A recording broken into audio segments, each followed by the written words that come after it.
C'était donc quelqu'un qui avait de la suite dans les idées, ce qui est toujours mieux que d'avoir des idées dans la suite, comme l'a montré un ministre récemment.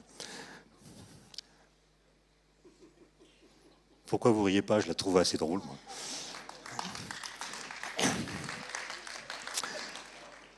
Alors Einstein, vous savez, à 15 ans, il a quitté son lycée, il a démissionné, il était à Munich, lycée qui avait une discipline militaire, comme tous les lycées allemands.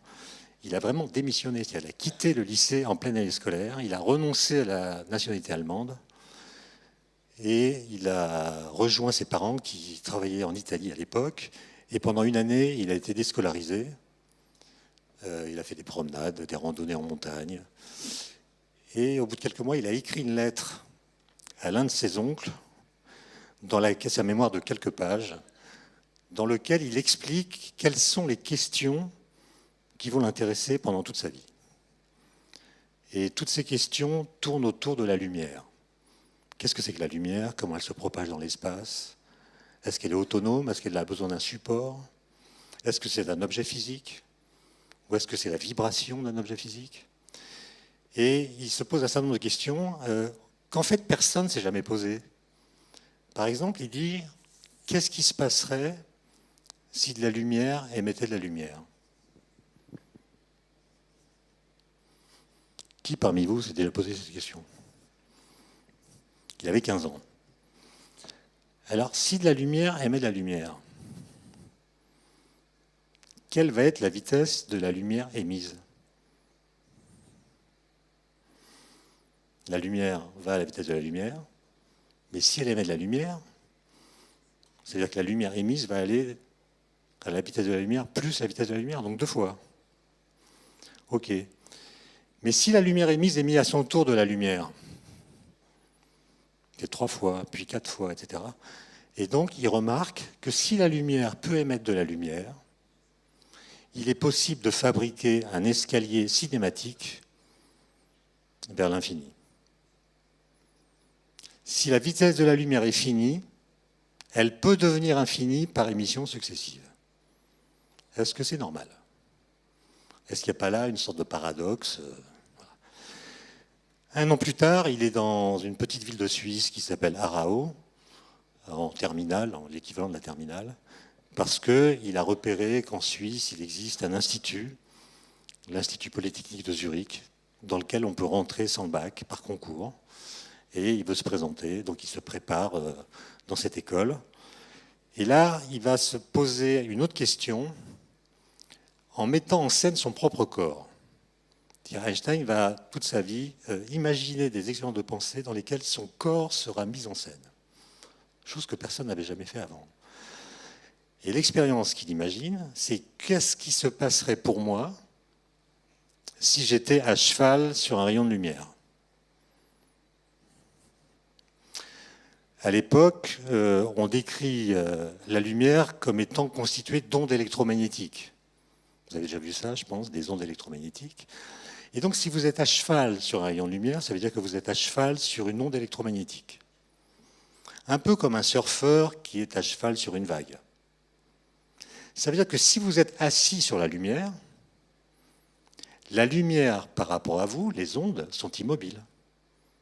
De même qu'un surfeur, il est immobile par rapport à la vague qui est devant lui et par rapport à la vague qui est derrière lui. Ce qu'il voit, c'est un système d'ondes stationnaires. Des ondes qui ne bougent pas par rapport à lui. Et donc Einstein dit, si je suis à cheval sur un rayon de lumière, ce que je verrai, c'est une onde électromagnétique stationnaire. Et il dit, mais c'est bizarre parce que les équations de Maxwell, que peut-être vous connaissez un peu, qui décrivent les ondes électromagnétiques, n'ont pas de solution correspondant à des ondes stationnaires. Ça veut dire que si je me mets en imagination dans la situation de quelqu'un qui est assis sur une onde, je vois quelque chose que les équations de l'électromagnétisme ne voient pas, et même interdisent. Qu'est-ce que ça veut dire? Et la réponse à cette question, il va la trouver 10 ans plus tard, en 1905, en élaborant la théorie de la relativité restreinte, qui est la réponse à la question, en fait aux 2 questions qu'il a posées. Premièrement, si la lumière émettait de la lumière, la vitesse de la lumière émise serait égale à la vitesse de la lumière. La vitesse de la lumière est un absolu, c'est-à-dire, quelle que soit la vitesse de la source, et quelle que soit la vitesse de celui qui mesure la vitesse de la lumière, la valeur qu'il trouvera pour la vitesse de la lumière sera toujours la même. Pensez à ça, parce que c'est souvent mal compris, c'est un résultat absolument incroyable. Ça veut dire que, par exemple, si une ampoule électrique arrive vers vous, dans votre direction, à une vitesse qui est presque celle de la lumière, vous allez penser que la vitesse de la lumière que vous allez mesurer, ça sera la vitesse de la lumière émise par l'ampoule plus la vitesse de l'ampoule. Einstein dit non, ça sera la vitesse de la lumière. Vous pouvez vous dire aussi que si vous courez derrière un photon, donc une particule de lumière, le photon va à la vitesse de la lumière, vous courez derrière, vous courez très vite, plus qu'à l'ultra-trail du Mont Blanc, vous allez arriver à une vitesse qui est presque la vitesse de la lumière en courant. Et vous allez vous dire, mais tiens, si je accélère un peu, je vais finir par rattraper la lumière. Réponse d'Einstein, non. Quelle que soit votre vitesse, le photon partira par rapport à vous à une vitesse égale à celle de la lumière. Quant à la question qui se posait à Rao, qu'est-ce que je verrais si j'étais immobile sur une onde électromagnétique? Réponse de 1905, pas la peine d'y penser, expérience impossible. C'est-à-dire que la lumière par rapport à nous a une vitesse qui est toujours la même. Et donc on ne peut pas être immobile par rapport à la lumière. Et ces conclusions, il va les publier le 30 juin 1905 dans un article qui est l'article, disons, fondateur de ce qu'on appelle la théorie de la relativité restreinte. En fait, c'est la théorie de la relativité. On l'appelle restreinte parce qu'elle ne contient pas la gravitation. Et un peu plus tard, il va développer une théorie de la gravitation qui va s'appeler la théorie de la relativité générale. Mais à cette époque-là, ce n'était pas dans ses préoccupations. Alors, ce qui est intéressant, c'est que cette théorie-là reprend le principe de relativité de Galilée. Et Einstein n'a pas inventé la relativité. Le principe de relativité, il est vieux comme le monde, enfin, il a 4 siècles. Que dit le principe de relativité, énoncé par Galilée, un peu copié sur Giordano Bruno? C'est un principe qui dit deux choses. Premièrement, le mouvement est comme rien. Le mouvement est comme rien. C'est-à-dire, quand vous êtes en mouvement, tout se passe pour vous exactement comme si vous n'étiez pas en mouvement. C'est d'ailleurs ce qui permet d'être en mouvement. À condition évidemment que votre mouvement soit rectiligne et uniforme, c'est-à-dire soit lié à ce qu'on appelle un référentiel galiléen. C'est-à-dire que les lois physiques ne changent pas selon que vous êtes immobile ou en déplacement. Okay. Et la deuxième chose qu'il dit, c'est l'immobilité est un mouvement partagé. Moi, je suis immobile par rapport à vous. Mais ça ne veut pas du tout dire que nous soyons immobiles. Je vous rappelle que la Terre tourne autour du Soleil à 29 km par seconde. Donc par rapport au Soleil, on est à toute allure. Et si nous avons l'impression d'être immobiles les uns par rapport aux autres, c'est parce que nous partageons le même référentiel au sein duquel nous sommes immobiles. Et ce principe de relativité, en fait, il a comme conséquence qu'il n'existe pas de référentiel dont on puisse dire qu'il est absolument immobile. Parce que si je dis par exemple que le référentiel dans lequel nous sommes est absolument immobile, en fait, il sera mobile par rapport à un autre qui a le même statut que lui. Donc il n'est pas absolument immobile. Il est décrété immobile de façon arbitraire, mais il a le même statut que tous les autres. Et donc ce que dit simplement la relativité, c'est qu'il y a une démocratie des référentiels, c'est-à-dire que tous les référentiels que vous pouvez imaginer sont équivalents les uns aux autres, au sens où les phénomènes physiques se dérouleront dans les uns et dans les autres exactement de la même façon.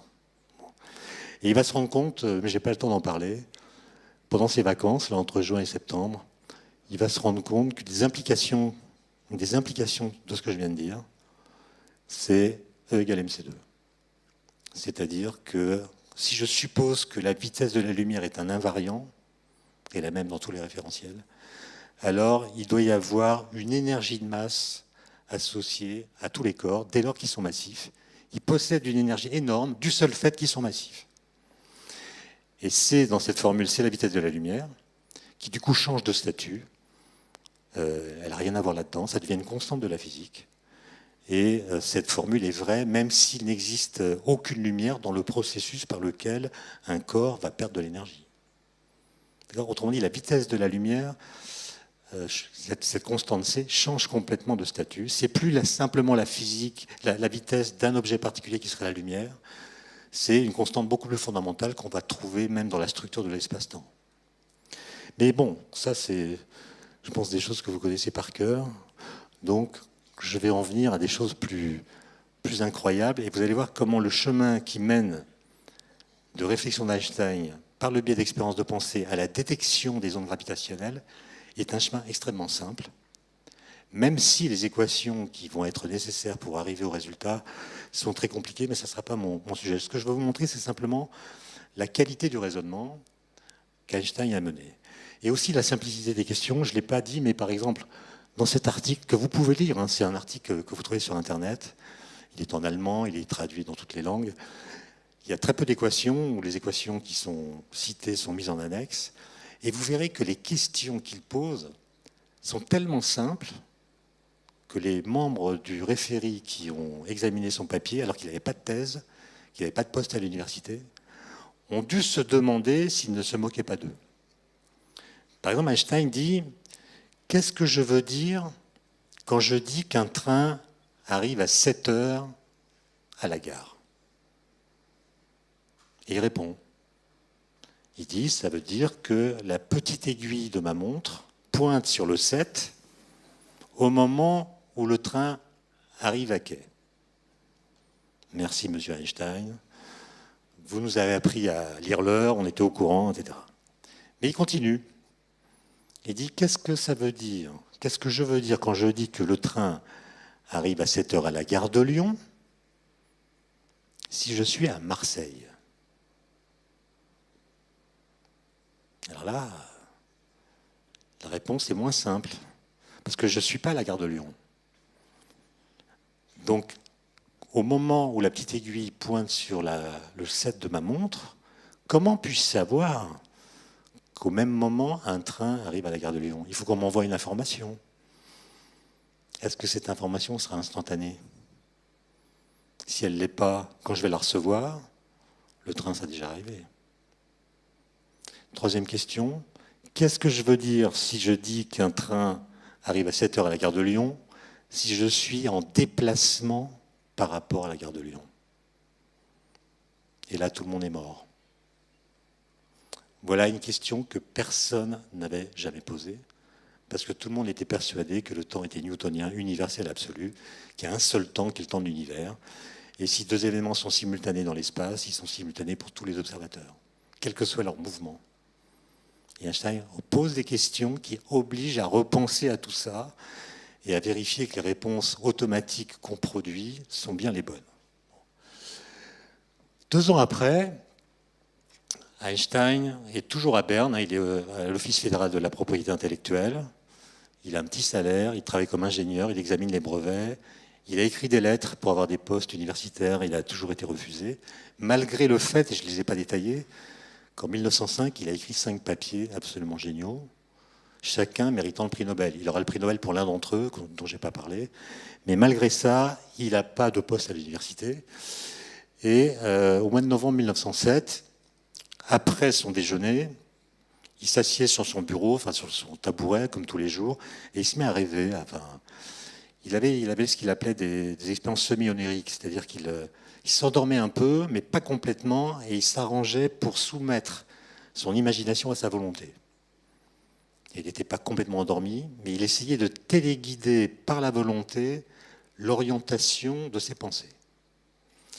Et il raconte dans son autobiographie intellectuelle ce qui s'est passé. Un jour, j'ai eu l'idée la plus heureuse de ma vie. J'étais assis sur ma chaise au bureau fédéral de Berne Et j'ai compris que si une personne est en chute libre, elle ne sentira pas son propre poids. J'en ai été saisi, cette pensée me fit une grande impression, elle me poussa vers une nouvelle théorie de la gravitation. C'est assez pudique comme ton. En fait, il était pris de palpitation, complètement ému par son idée, qui n'est pas une idée originale. C'est que n'importe qui aurait pu l'avoir, mais jusqu'à lui, personne ne l'avait vraiment conscientisé. Qu'est-ce qu'il veut dire? Il veut dire un truc que tout le monde aurait pu deviner à partir des cours qu'on a reçus en terminale ou même avant. Vous êtes en chute libre. Donc il met en scène son corps. Je suis en chute libre. Je tombe. Ce qui me fait tomber, c'est mon poids. Le poids est la force qui me fait tomber. Donc la chute est un effet d'une cause qui s'appelle mon poids. Mais pendant que je tombe, si je lâche par exemple cet objet qui tombe avec moi, comme tous les corps tombent à la même vitesse, d'après Galilée, ce truc qui tombe avec moi qui le regarde, je ne le vois plus tomber. Il va être en apesanteur par rapport à moi. Et donc Einstein dit, c'est pas clair ça. Il n'a rien inventé, hein, mais il dit, c'est pas clair. Ça veut dire que la cause de ma chute, c'est le poids qui produit un effet qui annule la cause. Puisque en tombant, tout se passe comme si la gravitation qui me fait tomber disparaissait. Et donc pourquoi je tombe, sachant que le fait de tomber annule la cause de ma chute. Vous voyez, quand il dit ça, il n'invente rien par rapport à Newton. Hein. Simplement, il lit les équations de Newton. Et il regarde, en mettant son corps en scène, ce qu'elles induisent dans une situation qu'il n'a pas lui-même éprouvée. Il ne s'est pas jeté du 5e étage. Par contre, il est allé questionner un couvreur de la ville de Berne, qui était célèbre parce qu'il était tombé justement du toit d'un immeuble assez haut, et un peu comme dans les films, il est tombé dans une motte de foin. Il ne s'est pas fait mal. Et Einstein est allé le voir pour lui demander si pendant la chute, il avait senti son propre poids. Ceux d'entre vous qui ont fait un peu d'alpinisme et qui sont tombés, en étant assurés, voilà, la prochaine fois, essayez de penser à ça. Au moment où vous êtes en train de tomber, est-ce que vous sentez votre poids ou pas? Et ça va le mettre sur une idée incroyable qu'il va appeler le principe d'équivalence. Ce qu'il comprend, c'est qu'en fait, il y a une équivalence entre la gravitation et l'accélération. C'est-à-dire, le fait de tomber à cause de la gravitation produit une accélération qui annule la gravité. Mais est-ce que ça ne pourrait pas marcher dans l'autre sens? C'est-à-dire, est-ce qu'une accélération ne pourrait pas mimer la gravitation? Il répond, oui, je postule que oui. Ça veut dire que si vous prenez une cabine complètement hermétique, il n'y a pas de fenêtre, il n'y a pas de hublot qui permettent de voir l'extérieur. Dans cette cabine, vous mettez un physicien. Vous lui donnez des balles, évidemment, il est dans le champ de la gravité terrestre. Et il va voir que les balles tombent d'une certaine façon sur le plancher, comme d'habitude. Et il va se dire, ben voilà, je suis dans un champ de gravitation, comme le champ terrestre, et ça attire les objets vers le centre de la Terre. Et ce que dit Einstein, c'est que si on prenait le même physicien, on le met dans une cabine. Cette cabine, on la met loin de tout objet massif. Et donc, elle est dans une zone de l'espace où il n'y a pas du tout de gravité. Champ gravitationnel strictement nul. Simplement, il y a une espèce de super-héros qui va tirer la cabine, j'ose pas dire vers le haut parce qu'il n'y a pas de direction privilégiée, dans une certaine direction, avec une accélération égale à l'accélération de la pesanteur. Donc la cabine, elle est accélérée. Eh bien, ce que dit Einstein, c'est que ce physicien lancera des balles et elles auront exactement la même trajectoire que dans la première situation. C'est ça l'équivalence. Il y a équivalence parfaite entre cette situation et celle-ci. C'est-à-dire qu'une accélération peut mimer, pour un objet qui se déplace, un champ de gravité pour un objet qui est immobile. Et c'est ça l'idée la plus heureuse de sa vie. Et il va mettre 8 ans à la transformer en une nouvelle théorie qui s'appelle la théorie de la relativité générale, qui mathématiquement est très difficile, je ne vous la recommande pas, mais qui s'appuie simplement sur cette idée-là. 2 ans plus tard, 2 ans plus tard, il est à Prague. Enfin, il a eu un poste universitaire. Il est à Prague. Et Prague est une ville qui a été électrifiée assez vite. Il y a même des ascenseurs dans les immeubles. Et il est fasciné par les ascenseurs. Il se promène avec Marie Curie, d'ailleurs, un jour, et il dit à Marie Curie, ils marchent au bord des crevasses, mais lui, il ne les voit pas. Il est complètement habité par la conversation et par les idées qui le traversent. Et il dit à Marie Curie, vous comprenez, Marie, ce que je veux comprendre, c'est ce qui se passe dans un ascenseur. Et là, il a une autre expérience de pensée, il en invente une autre. Voilà, l'expérience est la suivante. Je suis dans un ascenseur. Je vais peut-être vous montrer autre chose qui sera... Non, je vais prendre ça. Voilà, je suis dans un ascenseur qui est accéléré vers le haut, qui est hors de tout champ de gravitation. Donc c'est la deuxième situation que j'ai évoquée. La cabine est accélérée par un super-héros, elle est tirée avec une accélération constante, et je perce un trou dans une des parois par laquelle un rayon de lumière va rentrer dans la cabine, parallèlement au plancher. Okay ? La vitesse de la lumière n'est pas infinie. Ça veut dire que la lumière va mettre un certain temps pour traverser la cabine.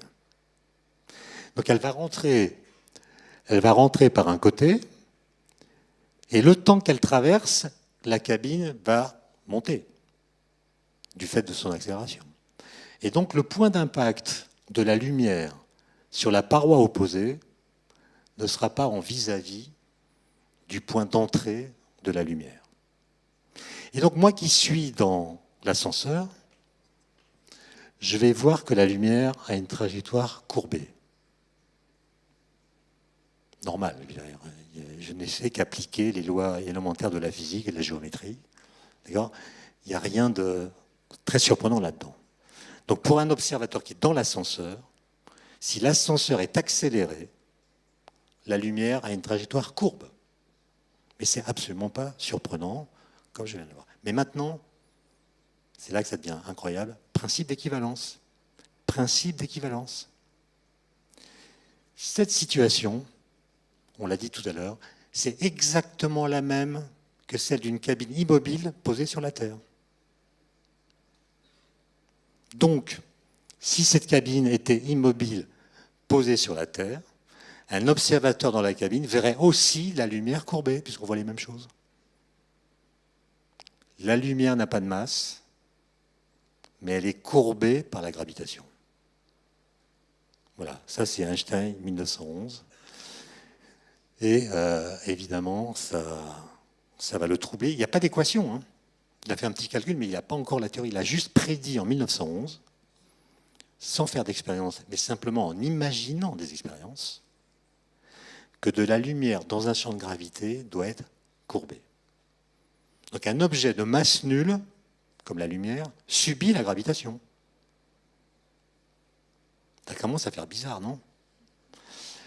Et il publie un papier dans lequel il dit, évidemment, ce n'est pas en regardant des ascenseurs qu'on va le mesurer ou le vérifier, la vitesse de la lumière est trop grande, mais on pourra le faire s'il y a une éclipse totale du Soleil. Quand le Soleil est là, non masqué, il nous aveugle.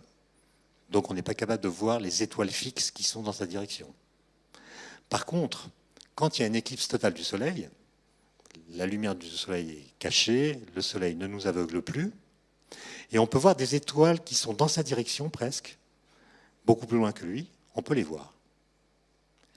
Mais si la lumière est déviée par la gravitation, notamment par celle induite par le Soleil, la position des étoiles fixes, quand le Soleil sera entre elles et nous, ne sera pas la même que la position de ces étoiles quand il n'y a pas le Soleil. Et donc, s'il y a une éclipse totale du Soleil qui fait que le Soleil est entre ces étoiles et nous, on devrait voir que cette position est différente de ce qu'elle est quand il n'y a pas le Soleil sur la ligne de visée. Pour ça, il faut une éclipse totale du Soleil. Et à l'époque, il y en a une qui était prédite en Crimée en août 1914. Et donc, il y a un jeune astrophysicien, astronome allemand qui s'appelle Freundlich, qui a monté une expédition en Crimée pour pouvoir faire la mesure et vérifier que la déviation de la lumière prédite par Einstein était conforme à ce qui était observé. Bon, août 14 pour faire des manips en Crimée, ce n'est pas une date bien choisie. Donc ils ont tous été arrêtés par les soldats du tsar, le matériel a été confisqué, ils n'ont pas pu faire de mesures. Et quelques semaines plus tard, ils ont été échangés contre des prisonniers russes. Et en fait, heureusement qu'il y a eu la guerre, parce que c'est peut-être le seul effet positif de la guerre, c'est que les calculs d'Einstein, à l'époque, étaient faux. Et donc, si Freundlich avait fait la mesure, il a trouvé un résultat différent des calculs d'Einstein qui n'étaient pas les bons. Alors, ce qui s'est passé, c'est que en 1915, Einstein est à Berlin. Là, il a un poste, il est membre de l'Académie, il est reconnu. Il trouve les bonnes équations de la relativité générale. Et ces équations montrent en fait que tout ce qu'on nous a raconté à l'école à propos de la gravitation est faux. À l'école, on apprend que la gravitation, c'est une force qui s'exerce au travers de l'espace entre les objets massifs. Ils s'attirent. Einstein dit non, la gravitation n'est pas une force. Les objets qui sont soumis à la gravitation ont un mouvement inertiel. Inertiel, ça veut dire qu'ils ne subissent aucune force. Ils vont en ligne droite. Et quand vous regardez par exemple la Terre qui tourne du Soleil, il faut imaginer qu'elle va en ligne droite. Sauf que nous, on voit qu'elle ne va pas en ligne droite. Elle a une trajectoire elliptique. Tout ça vient du fait que les objets vont en ligne droite dans un espace-temps courbé. Ok ?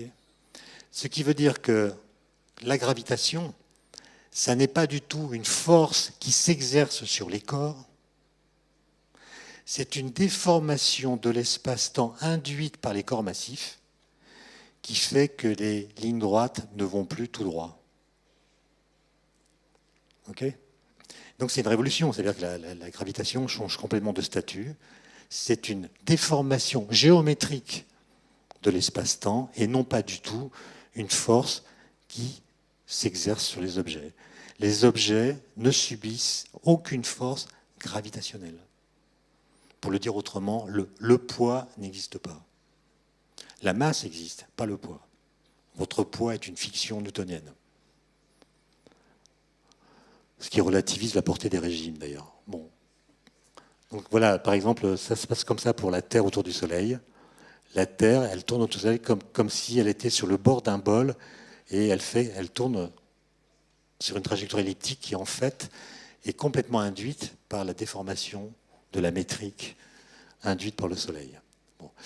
En 1919, la guerre se termine enfin. Un astronome anglais qui s'appelle Eddington, qui a fait un peu de prison parce qu'il était Quaker, donc il a refusé de porter les armes pendant la guerre, donc il a fait de la prison. Et aussitôt la fin de la guerre advenue, il a désiré montrer que lui, physicien anglais, allait montrer que les théories d'un Allemand étaient bonnes.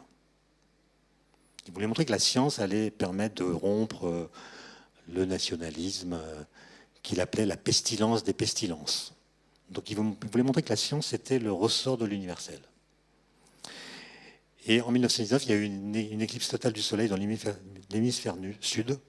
Et Eddington a monté 2 expéditions à 2 endroits différents. Et pendant l'éclipse totale du Soleil, avec une météo qui n'était pas très bonne, mais miraculeusement, pendant la durée de l'éclipse, qui est de quelques minutes, ça s'est éclairci. Ils ont pu faire des mesures.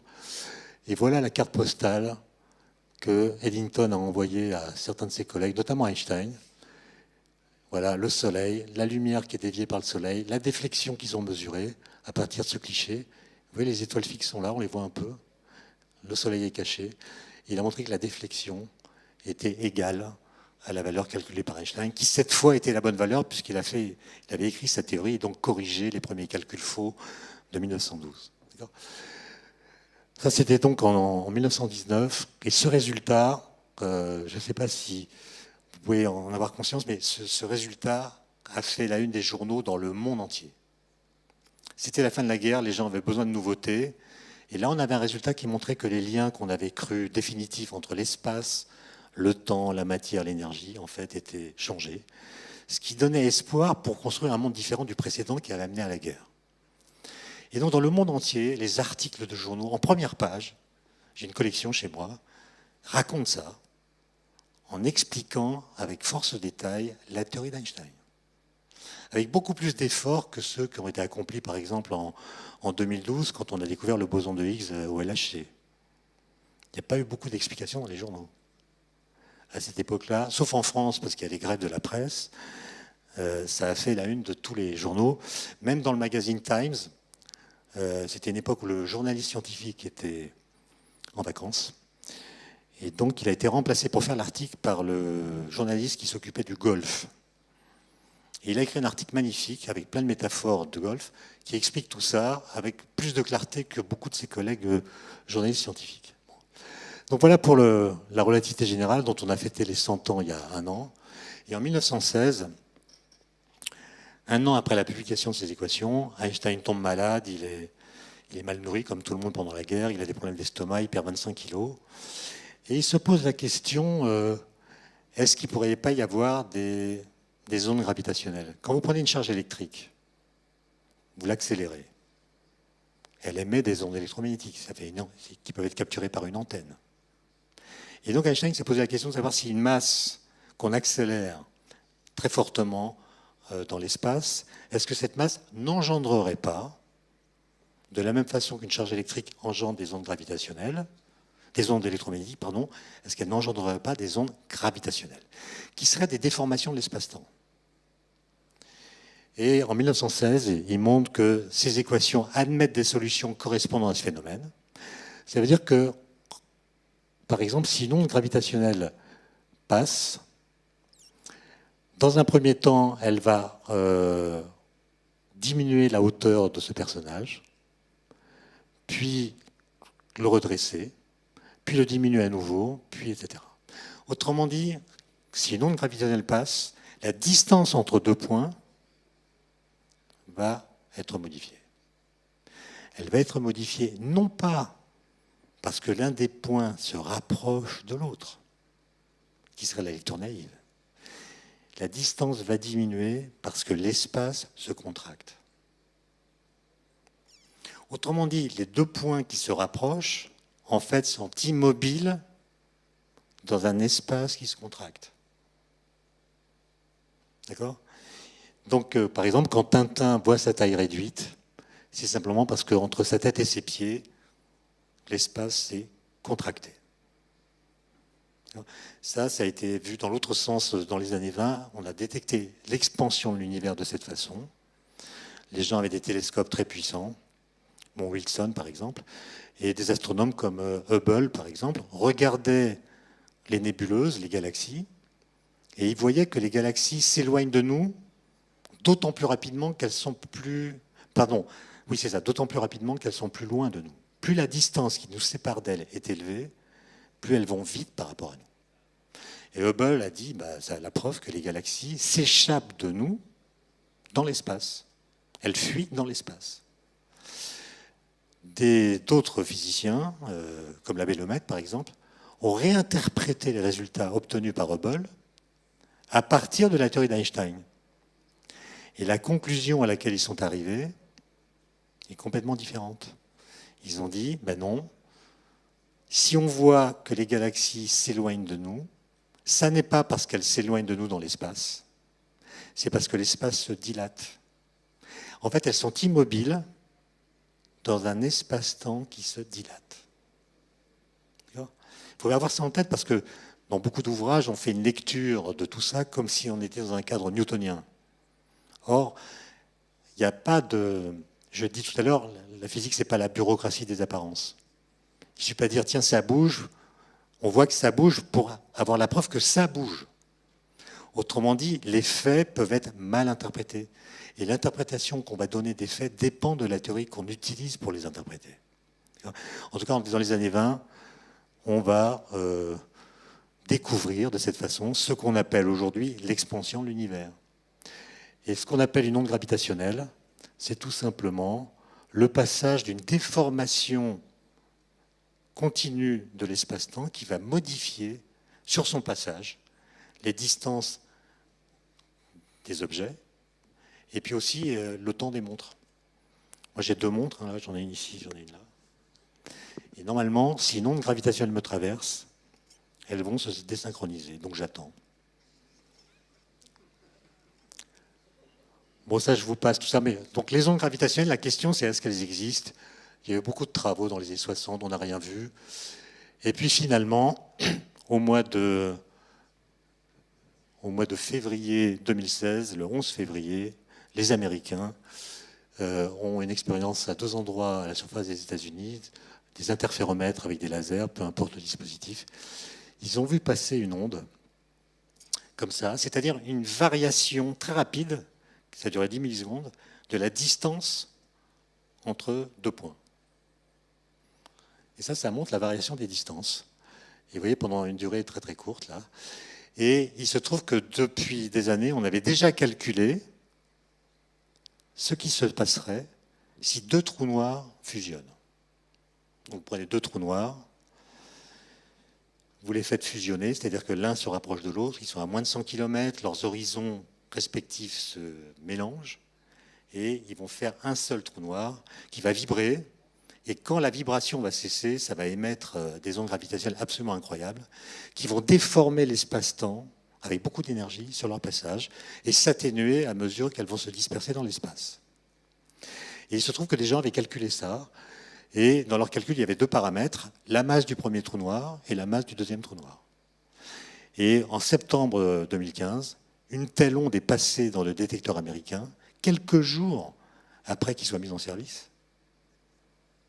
C'est quand même un coup de chance, ça. Cette onde a voyagé pendant 1,7 milliard d'années. D'accord? Elle voyage pendant 1,7 milliard d'années. Et elle traverse la Terre exactement au moment où on met en service le détecteur. Sachant que le détecteur européen qui est à Pise, en Italie, lui était en arrêt pour effection. Donc ça va faire un prix Nobel américain qui est quand même... voilà. Et donc vous voyez, on a pu calculer extrêmement précisément le signal théorique qu'on devrait observer si 2 trous noirs fusionnent. Et voilà ce qui a été mesuré. Donc là, c'est une première expérience qui est à Hanford, aux États-Unis. Vous avez la courbe théorique en noir et vous avez la courbe mesurée en jaune. Là, c'est le deuxième détecteur, courbe théorique en noir, courbe mesurée en bleu, et là, c'est le mélange des deux. Il y a un parfait accord entre le calcul et l'observation. Absolument incroyable. Et on a même calculé donc, la masse des 2 trous noirs, c'est quelques trentaines de masses solaires. Et on a même pu calculer que le trou noir résultat de la fusion entre les deux, avait 3 masses solaires de moins que la somme des masses des 2 trous noirs initiaux. Autrement dit, dans ce processus, il y a l'équivalent de 3 masses solaires qui sont devenues de l'énergie. Je vous laisse faire le calcul. Vous calculez la masse du Soleil en grammes. Vous multipliez cette masse par C, la vitesse de la lumière, au carré. Et ça vous donne l'énergie qui a été libérée dans ce processus en joules. C'est un truc absolument monstrueux que personne ne peut imaginer, on peut simplement le calculer. Pour vous donner un ordre de grandeur, la bombe d'Hiroshima, c'est 1 gramme. D'accord ? La bombe d'Hiroshima a transformé 1 gramme de matière en énergie. Et ça a donné ce que vous savez, 1 seul gramme. Là, vous avez 3 masses solaires. Donc il y a des gens qui ont déjà demandé un moratoire sur les ondes gravitationnelles au motif qu'elles pourraient être dangereuses. Voilà. Donc voilà, c'était juste une façon de vous montrer que Einstein, petite idée dans la tête, on ne lâche jamais, on travaille lentement, mais on travaille toujours, en posant toujours les mêmes questions, en tentant d'y répondre et surtout en regardant les implications qu'ont les réponses provisoires qu'on donne à ces questions. On lasse jamais le morceau. Einstein a réfléchi à ça pendant au moins 16 ans, entre 1899 et 1915. Et beaucoup disent, surtout au moment où il a dû écrire les équations, les chercher, que ça l'a complètement cramé. C'est-à-dire qu'après, voilà, il était fatigué. Et pour finir, parce que l'imagination ne se résume pas à la physique, pour ceux qui aiment les ondes, les anagrammes, onde gravitationnelle a pour anagramme le vent, il manque le vent d'orage lointain, ce qui est exactement ce qu'avait prédit Einstein. Je vous remercie pour votre attention.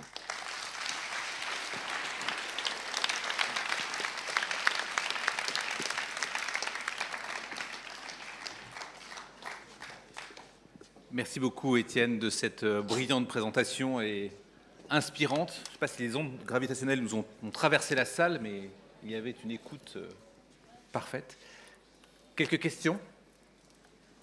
Qui s'ose à des questions? On a une juste là. Bonjour Monsieur Klein, merci beaucoup pour cette conférence qui a été, je pense, pour tous passionnante. J'aurais une question qui est très très loin de la complexité de ce que vous avez demandé. Vous avez parlé tout à l'heure de l'expérience de pensée, de s'asseoir sur les ondes électromagnétiques que sont la lumière, et vous avez dit que bon, ce n'était pas possible et que peu importe l'image de pensée, la lumière irait toujours à la vitesse de la lumière, peu importe sa propre vitesse. Je crois me souvenir de mes cours de lycée qu'on mesure justement la vitesse à laquelle se déplace une étoile par rapport à nous, à la différence de longueur d'onde perçue induite par la vitesse, la différence de vitesse entre nous deux. Et je me suis demandé, pendant que vous parliez, est-ce que si cette étoile allait par exemple jusqu'à la vitesse de la lumière par rapport à nous, qu'en serait-il de sa longueur d'onde?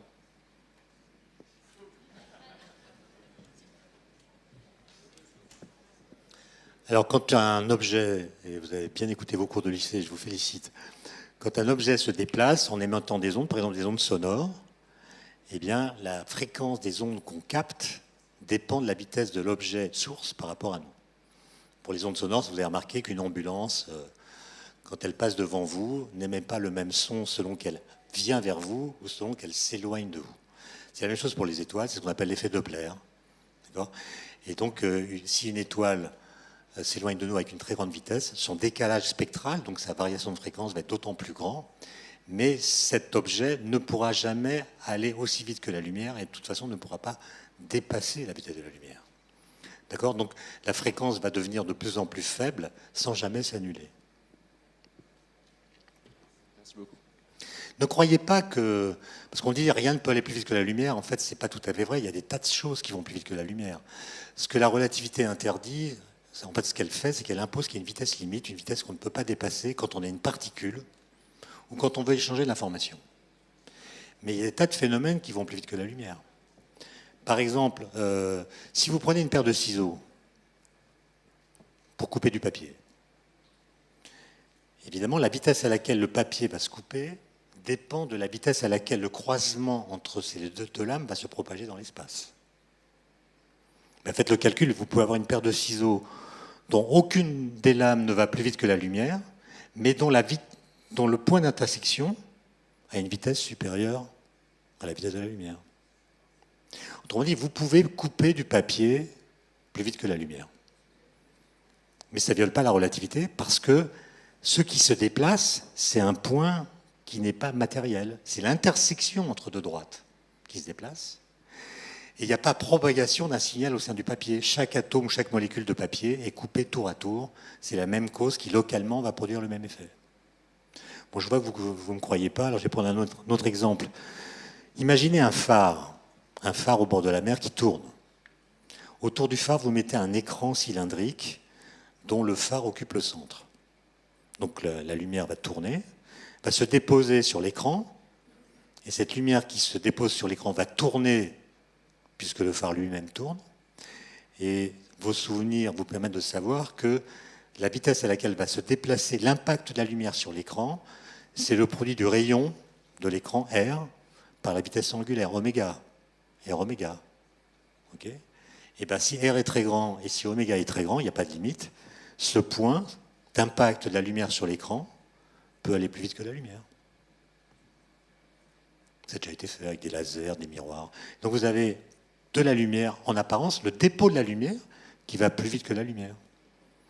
Mais ça ne viole pas la relativité, puisque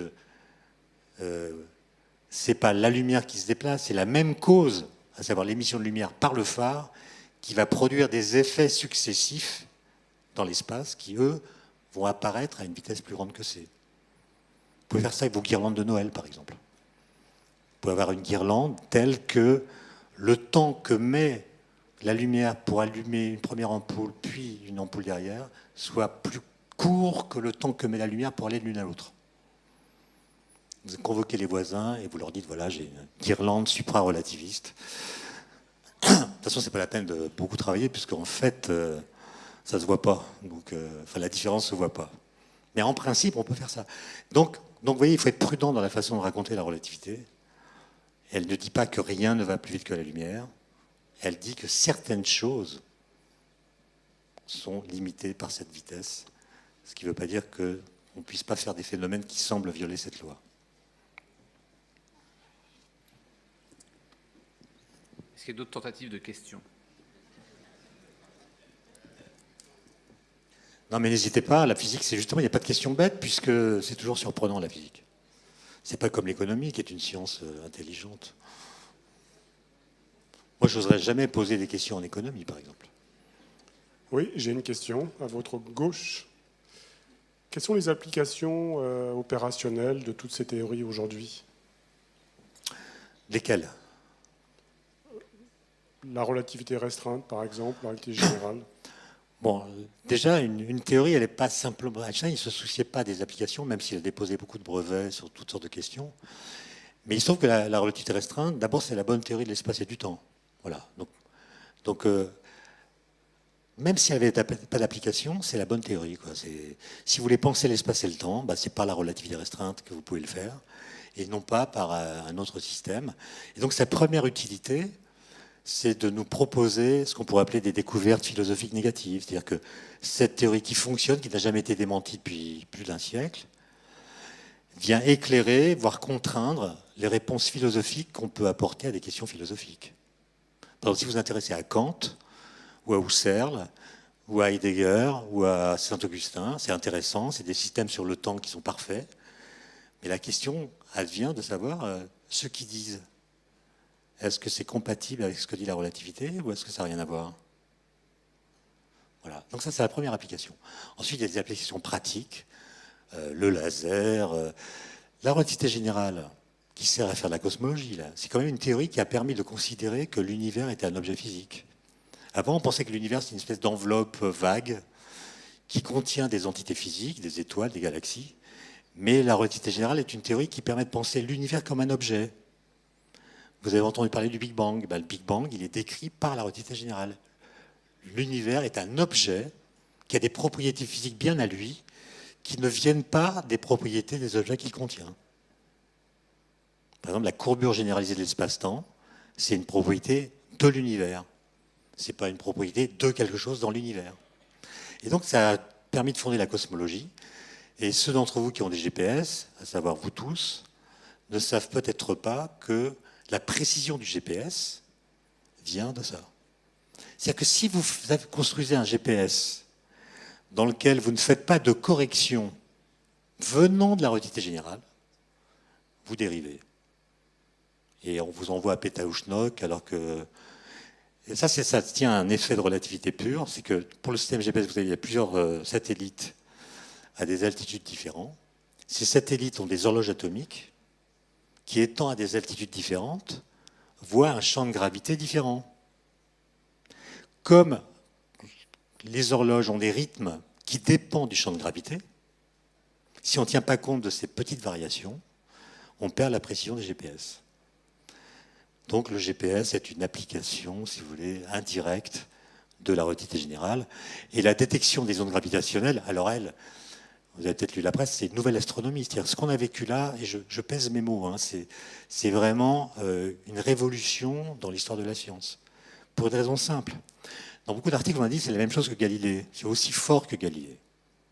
Sauf que Galilée, il a observé le ciel à partir d'une lunette dont le pouvoir grossissant était de 7, mais il a observé le ciel à partir d'une source qui était la même qu'avant, la lumière. Avant, on regardait à l'œil nu, lui, il a pris une lunette, mais c'est toujours le même messager qui renseigne sur la structure du ciel. Donc il a mieux vu ce qu'on pouvait déjà voir.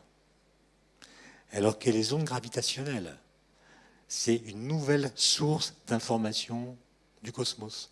Ce que je n'ai pas dit, mais que peut-être vous avez lu, c'est que les ondes gravitationnelles, lorsqu'elles se propagent, ne sont pas modifiées par la matière qu'elles traversent. Alors que la lumière, si, la lumière, quand elle bute sur une planète, elle s'arrête. Elle est diffractée, etc. Donc, quand vous recevez de la lumière, elle a perdu de l'information par rapport à la source qu'il a émise. Elle a subi tellement de changements dans son trajet qu'elle a perdu toute information sur sa source.